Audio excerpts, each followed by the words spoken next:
حدیثی روز از شبکه حکمت. الله شراب را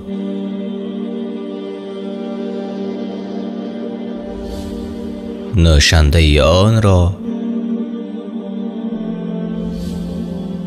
ریزنده آن را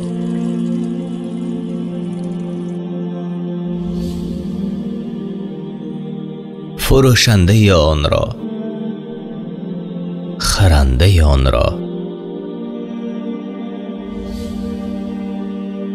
تیار کننده آن را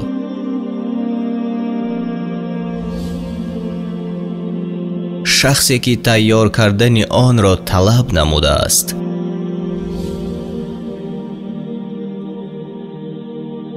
آورنده آن را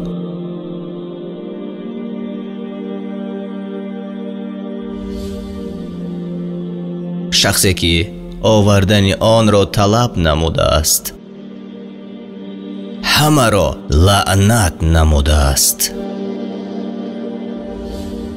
راهی راست و نجات هر یک مؤمن این سنت محمد صلی الله علیه و سلم است.